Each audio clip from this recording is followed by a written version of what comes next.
আজকে এই পশ্চিম বাংলায় আমি এই জিরো অবস্থায় এসেছি, তার একটাই কারণ। আমি বলেছিলাম এই পার্টিতে আমি এমপি হতে আসিনি, এমএলএ হতে আসিনি। আমার স্বপ্ন নেই এমপি হওয়ার, আমার স্বপ্ন নেই এমএলএ হওয়ার।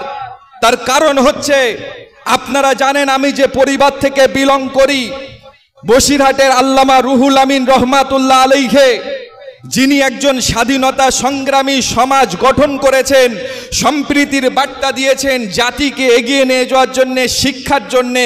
এপার বাংলা ওপার বাংলা, আসাম, ত্রিপুরা, পুরো এশিয়া মহাদেশব্যাপী তার রক্তকে পানি করে শিক্ষা প্রতিষ্ঠান করেছে হাজার হাজার।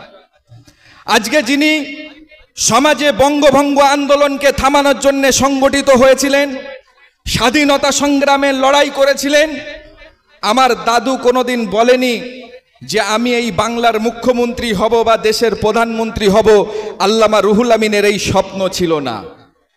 আল্লামা রুহুল আমিনের স্বপ্ন ছিল এই সমাজে যারা হিন্দু মুসলিম করবে তাদের থেকে, তাদের বিরুদ্ধে লড়াই।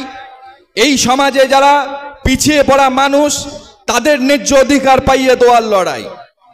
আজকে আপনারা যারা এসছেন, প্রত্যেকের দায়িত্ব আছে। আমি আপনাদের বলবো যে আমি কংগ্রেসে এসেছি শুধু একটাই কারণে।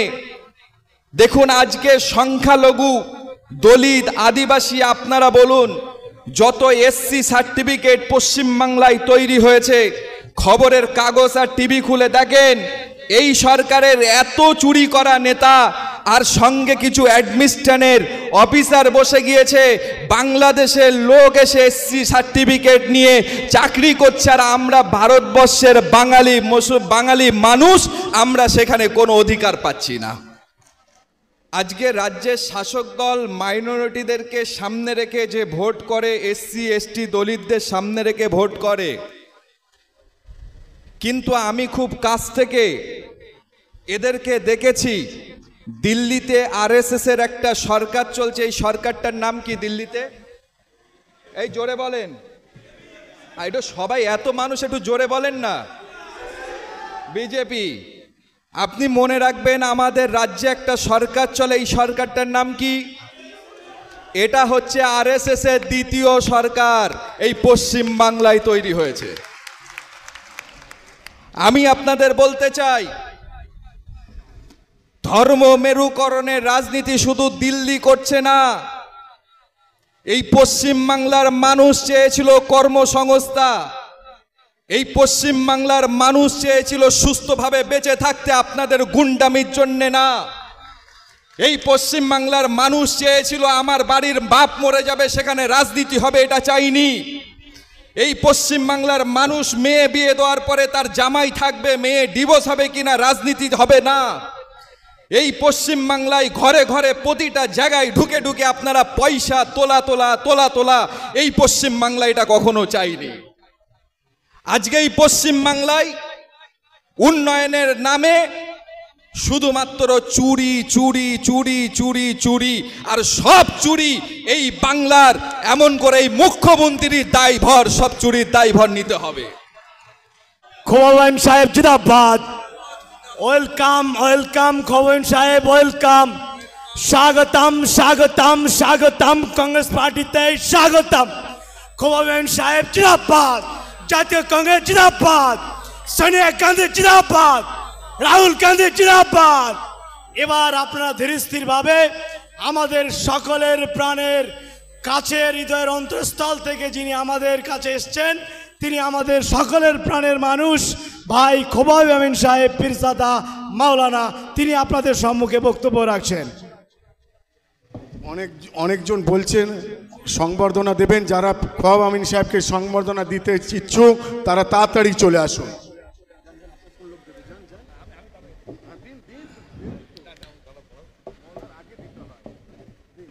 আজকে এই অনুষ্ঠানের সঞ্চালক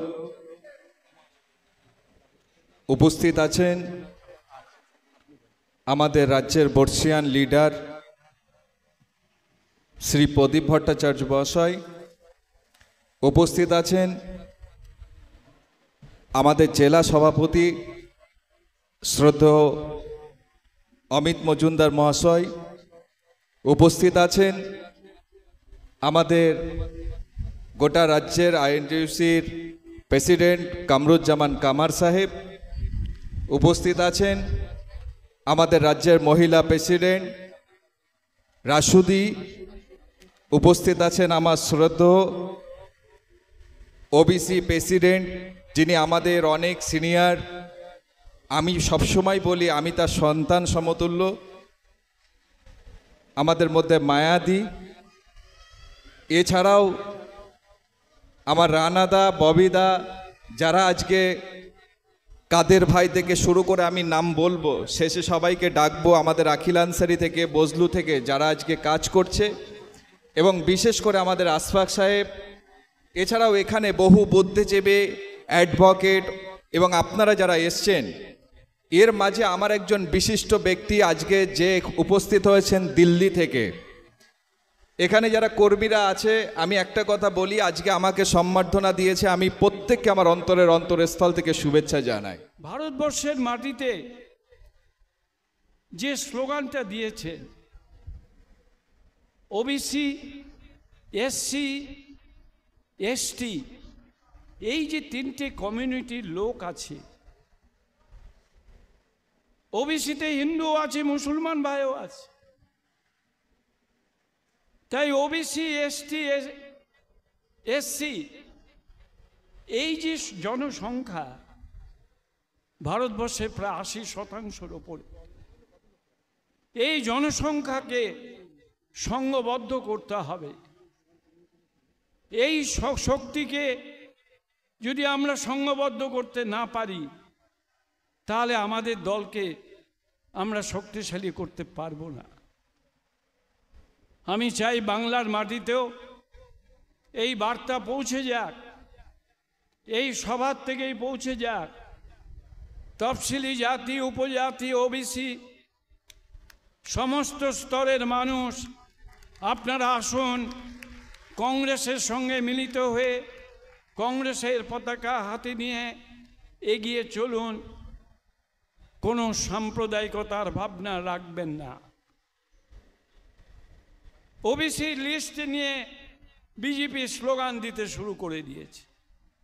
আমি কালকে একটা মিটিংয়ে বলছিলাম খিদিরপুরে, বাংলার মুখ্যমন্ত্রীকে বলছিলাম, আপনি সমস্ত রাজনৈতিক দলের যারা নেতা আছেন, ওবিসির নেতা, এসসি এসটির নেতা, তাদের নিয়ে কথা বলুন, জানুন তাদের সমস্যাটা কোথায়।